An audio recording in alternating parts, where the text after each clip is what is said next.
அஸ்ஸலாமு அலைக்கும் வரஹ்மத்துல்லாஹி வரகாத்துஹு. பிஸ்மில்லாஹிர் ரஹ்மானிர் ரஹீம். அன்பான சகோதர சகோதரிகளே, எல்லாம் வல்ல அல்லாஹ்வின் நல்லடியார்களே, இன்று நாம் காண இருக்கும் தலைப்பு சைத்தானின் பெயரால் பித்தலாட்டங்கள்.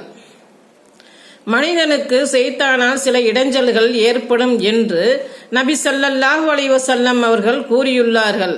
இதை பின்வரும் ஹதீஸ்களில் இருந்து அறிந்து கொள்ளலாம்.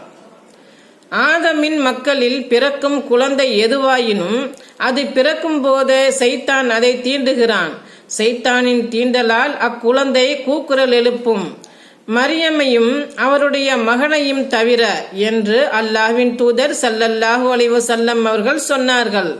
அறிவிப்பவர் அபூ ஹுரைரா ரலியல்லாஹு அன்ஹு. புகாரி 3431.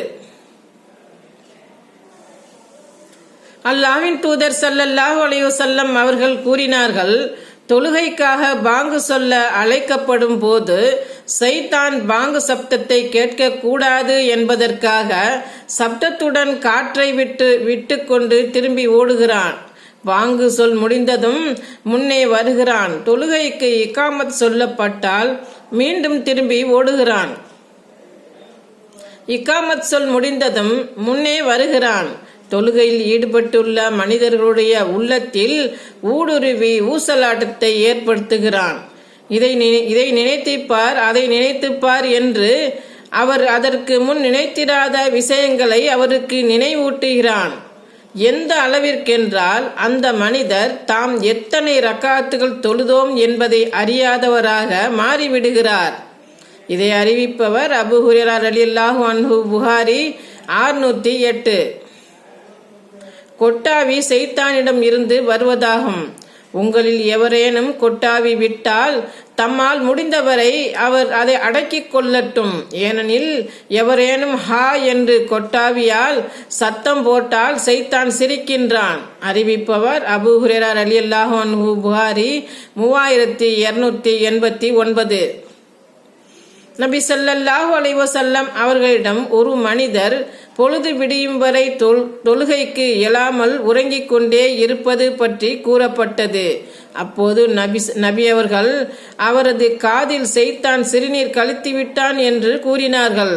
அறிவிப்பவர் இப்னு மஸ்ஊத் ரலியல்லாஹு அன்ஹு. புகாரி 1144. சைத்தானை விரட்டுவதாக கூறி சம்பாதிக்க நினைப்பவர்களும் மக்களை ஏமாற்றுபவர்களும் சைத்தானால் மனிதருக்கு ஏற்படும் இடைஞ்சல்களை விவரிக்கும் இது போன்ற ஹதீஸ்களை மக்களிடம் சொல்கிறார்கள். சைத்தானால் மனிதனுக்கு இவ்வளவு தீமைகள் ஏற்படுவதால் மனிதனை விட்டும் சைத்தானை நாங்கள் விரட்டுகிறோம். இதில் என்ன தவறு இருக்கிறது என்று கேள்வி கேட்டு பாமர மக்களை வழிகெடுக்கிறார்கள். இவர்கள் தங்களின் வாதத்தில் உண்மையாளர்களாக இருந்தால் சைத்தானை விரட்டிய பிறகு இவர்கள் யாரிடமிருந்து சைத்தானை விரட்டினார்களோ அவர்களுக்கு மேற்கண்ட இடையூறுகள் ஏற்படாது என்ற உத்தரவாதம் தர முடியுமா? தொழுகையில் கவனம் திரும்புவது, கொட்டாவி விடுவது, சுபு தொழாமல் உறங்குவது இவையெல்லாம் சைத்தானால் ஏற்படுகிறது என்று மேலுள்ள ஹதீஸ்கள் கூறுகிறது. அப்படியென்றால் இவர்கள் யாரிடமிருந்து சைத்தானை விரட்டுகிறார்களோ அவர்களுக்கு தொழுகையில் கவனம் திரும்பாதா? அவர்களுக்கு இனி கொட்டாவியே வராதா? அவர்கள் சுபு தொழுகையை விடாமல் கடைபிடிப்பார்களா? சைத்தானை விரட்டிய பிறகு இவர்களுக்கு தவறான எண்ணங்களே ஏற்படாதா? இந்த அடிப்படையில் சிந்தித்து பார்த்தாலே சைத்தானை விரட்டுவதாக இவர்கள் கூறுவது வடிகட்டிய பொய் என்பதை அறியலாம். முதலில் சைத்தானால் மனிதனுக்கு என்ன செய்ய முடியும், அவனுடைய தீமைகளிலிருந்து தப்பிப்பதற்கு என்ன வழி என்பதை குர்ஆன் ஹதீஸ் அடிப்படையில் நாம் புரிந்து கொள்ள வேண்டும். சைத்தானால் எந்த தீங்கை செய்ய இயலும்? தவறான எண்ணங்களை ஏற்படுத்தி தீய காரியங்களின்பால் அழைப்பது, நன்மையான காரியங்களை புறக்கணிக்குமாறு ஏவுவதும் தான் சைத்தானால் செய்ய முடியும்.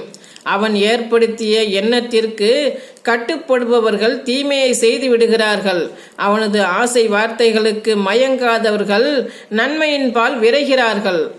மனிதன் தான் சைத்தானுக்கு கட்டுப்பட்டு தவறிழைக்கின்றானே தவிர சைத்தான் யாரையும் வலுக்கட்டாயமாக அவர்கள் விரும்பாமல் தீமைக்கு அழைத்துச் செல்வதில்லை. அது போன்று நல்ல விஷயங்களை வெறுப்பிற்குரியதாக நமக்கு காட்டுவானே தவிர நன்மையான காரியங்களை செய்ய விடாமல் ஷைத்தான் யாரிடத்திலும் சண்டைக்கு வர மாட்டான். இதை நாம் நமது வாழ்க்கையில் ஒவ்வொருவரும் அனுபவித்து வருகிறோம். தீய எண்ணங்களை ஏற்படுத்துவதும் தவறான வழிகளை காட்டுவதும் தான் ஷைத்தானுடைய வேலை என்பதை பின்வரும் குர்ஆன் வசனங்களிலிருந்து புரிந்து கொள்ளலாம். அஸ்ஸலாமு அலைக்கும் வரஹ்மத்துல்லாஹி வரகாத்துஹு.